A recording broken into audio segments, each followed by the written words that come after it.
पाकिस्तान, ये पाकिस्तान, ये पाकिस्तान।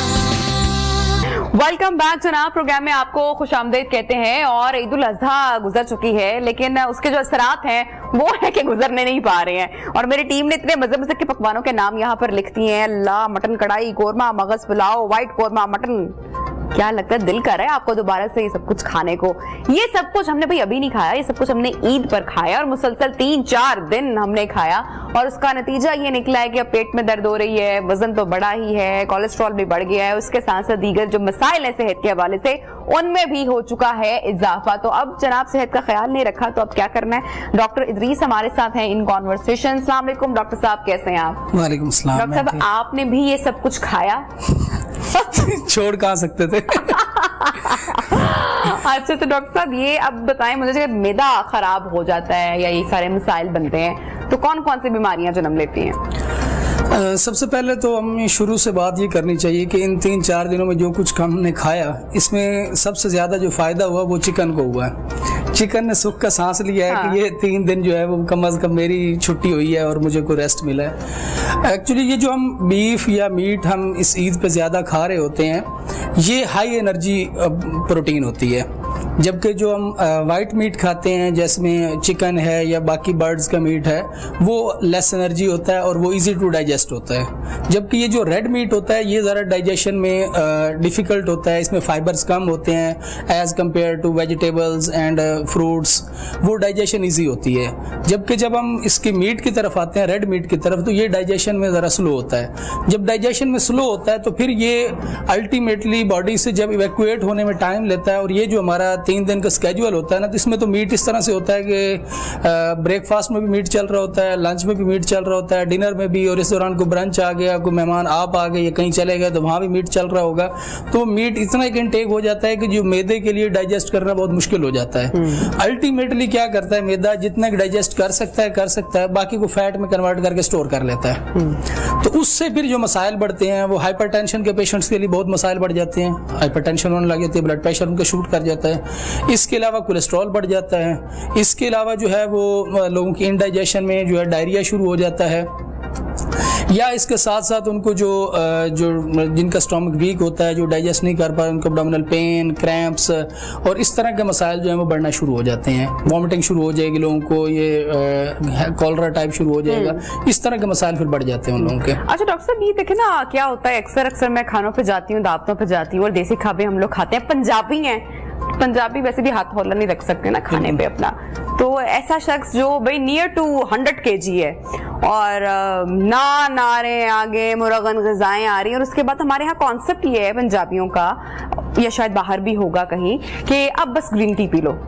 तो ये क्या कॉन्सेप्ट है? ग्रीन टी, इतना सारा आपने फैट लेकर, इतना सारा गोश्त, मुरगन ग़िज़ाएं खाकर, अगर आप एंड पे ग्रीन टी महज पतले होने के लिए पी रहे हो और महज अपने आप को आप ये समझा रहे हो कि ये अब मेरा वो सारा हाई कैलोरी बर्न कर देगा, या मैं इससे मेरा वजन नहीं बढ़ेगा, या मुझे मसाइल नहीं होंगे। सो डॉक्टर साहब प्लीज बताएं कि ये कॉन्सेप्ट कितना दुरुस्त है या गलत है? ये हमारी सेल्फ सेटिस्फेक्शन हो सकती है, लेकिन क्या है, मैंने अब तो ग्रीन टी पी ली, अब मुझे कुछ नहीं हो सकता।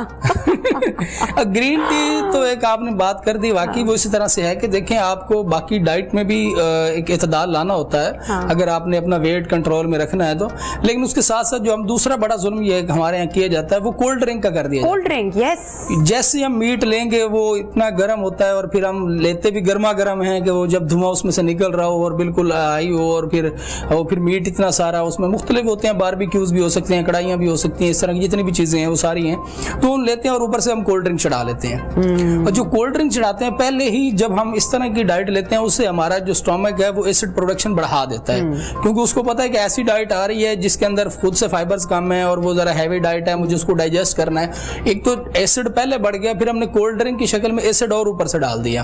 अब उस एसिड ने उस जो मीट हमने खाया उसको तो डाइजेस्ट करना ही करना है, लेकिन वो एसिडिटी की मिकदार या एसिड की मिकदार इतनी बढ़ गई है कि उसने जो स्टोमक की वाल्व्स हैं उनको भी डैमेज करना शुरू कर देता है, क्योंकि वो भी तो गोश्त ही है ना, जो हमारा स्टोमक है वो भी तो एक मीट ही है ना, तो वो उसको भी डैमेज करना शुरू कर देता है, जिसकी जिसकी वजह से फिर हम थोड़ी बेचैनी की कैफियत में मुब्तला हो जाते हैं, वो डाइजेशन नहीं आ रही होती, फिर वो हम कहते हैं कि हमें डिकार भी नहीं आ रहा, हमारी जो है वो जिस तरह आपने कहा कि जो नियर टू 100 kg है उसके लिए और मसाइल शुरू हो जाते हैं, क्योंकि उसका स्टोमक पहले ही हैबिचुअल हुआ होता है कि उसने ओवर ईटिंग करनी है, फिर ओवर ईटिंग के ऊपर हमने कोल्ड ड्रिंक पी ली तो और मसाइल शुरू कर दिया। और अगर हमने ग्रीन टी पी है, अव्वल तो ग्रीन टी इन दिनों में लोग वैसे भी अवॉइड करते हैं, नहीं पीते हैं, वो कहते हैं बस ये 3 दिन हमें मिले हैं तो इसको हम नॉन स्टॉप चलते ही रहें। तो ग्रीन टी उम्मन लोग इसलिए नहीं पीते क्योंकि आपको वो जो डाइट है वो पहले एक हीट की तरफ लेके आ रही होती है, गर्म होती है, मतलब जो मीट हम ले रहे होते हैं, ऊपर से उनका कोल्ड चीजें लेने को दिल कर रहा होता है, तो वो फिर कोल्ड की तरफ ज्यादा जाते हैं। अगर आपने ग्रीन टी पी है तो किसी हद तक इफेक्ट तो उसका भी आएगा ही आएगा, हम उससे इनकार नहीं कर सकते,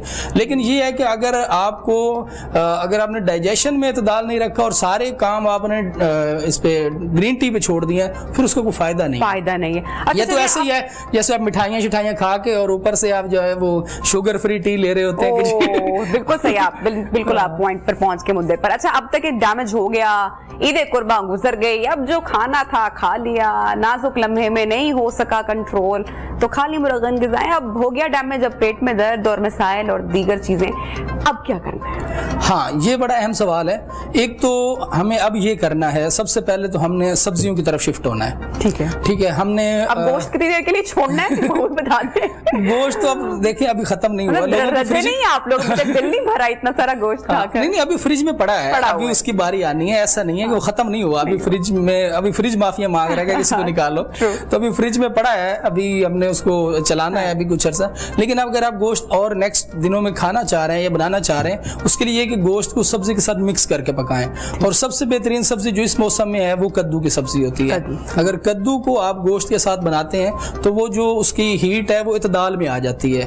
जैसे मुख्तलिफ चीज़ों के बारे में हदीस नबवी भी है कि हम जो खजूर की गर्मी है उसको हम खीरे की सर्दी से इतदाल में लाते हैं। इस तरह और बहुत सारी चीज़ों के बारे में हुज़ूर सल्लल्लाहु अलैहि वसल्लम की भी हदीस है कि जब आप गर्म चीज़ें खा रहे हो तो कुछ साथ ठंडी ऐड करें ताकि वो इतदाल में आ जाए। तो सेम इस तरीके अगर आपने गोश्त अब इस्तेमाल करना भी है तो सब्जियाँ उसमें लाजमी ऐड करें। उसमें कद्दू बहुत बेहतरीन है, टिंडे हो सकते हैं, इसके अलावा शिमला मिर्च हो सकती है, इस तरह की चीज़ें जो है वो आप ऐड करें। देखें डॉक्टर साहब, अभी आम फलों का बादशाह और बादशाह सलामत जब मौजूद हो तो किसी के घर में ना हो, ऐसा कैसे हो सकता है? तो आम भी मजाल है कि मतलब सवाल ही नहीं पैदा होता ना कि हम कोई एक आम खा लें, मतलब वो किलो के हिसाब से हमने खाना होता है। वो टेस्ट ही इतना होता है ना, रुकता ही नहीं याद टेस्ट। और आम के साथ भी अब देखिए, अगर हमारा पुराना कल्चर देखें तो हम आम के साथ दूध की लस्सी लाजमी पीते हैं। ये एक कंसेप्ट होता था हमारे पुराना, क्या वो पिंपल्स ना निकल आए और वो ना, वो ये कहते थे कि आम गर्मी को जो है ये ठंडी लस्सी के साथ हम उसको मॉडरेट, ये बहुत बेहतरीन है। मतलब उससे ये है कि वो कहते हैं कि जो उसका आम का इफेक्ट आना होता है, क्योंकि ये जो इस तरह की डाइट होती है ये एनर्जी रखती हैं। अब एनर्जी को अगर आपने सही मायनों में यूटिलाइज करना है तो फिर उसको पहले मॉडरेट करना पड़ता है हमें, अदरवाइज हाई एनर्जी जो भी होती है वो बॉडी के लिए नुकसानदेह हो जाती है। जैसे भी हमने मीट की बात भी की ना, मीट एक हाई एनर्जी फूड है, उसको हमें लेना चाहिए और उससे हमारे मसल स्ट्रांग होते हैं। लस्सी वगैरह का इस्तेमाल तो वैसे भी हम रूटीन में अब कर सकते हैं, तब तो वैसे भी गुजर चुकी है, तो अगर हम रूटीन में अपने खाने के, लेकिन करना किस टाइम चाहिए ये बड़ा इंपॉर्टेंट है। खाने के साथ, खाने के बाद, क्योंकि खाने के बाद तो पानी पीना अभी मना है ना। देखिए, ये जो अभी आपने बात की ना, जैसे आपने पहले कहा कि अब हमारा मैदा जो है वो खराब हो चुका है, अब क्या करना है। जो मैंने पहले बात की कि ये एसिड जो है हमारा बढ़ चुका है, एसिडिटी मैदे के अंदर बढ़ चुकी है, जिसकी वजह से हमें मैदे में गर्मी महसूस होती है, हम तकलीफ महसूस करते हैं, या पेट में दर्द या जलन या इस तरह की चीज़ें जो महसूस होना शुरू हो जाती हैं। तो उसके साथ साथ अगर हम ये दूध या डेयरी प्रोडक्ट में से दही और लस्सी की तरफ आते हैं तो हम उन चीज़ों को जो डैमेज हुआ उसको रिकवर कर सकते हैं। और दही लस्सी का जो आप इस्तेमाल कर रही हैं वो अगर आप निहार मुँह करते हैं, खाने से आधा घंटा पहले करते हैं, चाहे शाम का खाना है चाहे सुबह का खाना है, तो वो उसके लिए बहुत बेस्ट होता है। क्योंकि वो जो एसिडिटी होती है, एक अगर आपने पढ़ा होगा कि एसिड जो होता है उसको नलिफाई करने के लिए हमें बेस की जरूरत होती है, या उसको हम अल्कली कह सकते हैं।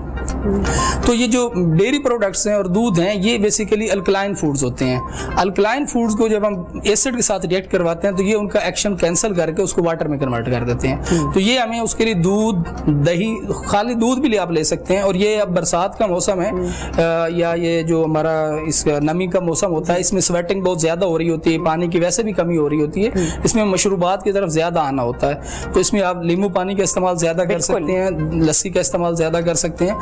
उससे ये होता है कि आपकी जो एक तो डिहाइड्रेशन भी कवर हो रही होती है और साथ जो एसिडिटी आपकी बढ़ गई है। अक्सर आप देखते हैं कि जब आप गर्मी कंडीशन में होते हैं तो आपको कुछ खाने पीने को भी दिल नहीं करता, भूख भी खत्म हो रही होती है, वो भी इससे बेहतर हो जाती है कि अगर आप लस्सी का इस्तेमाल बढ़ाते हैं।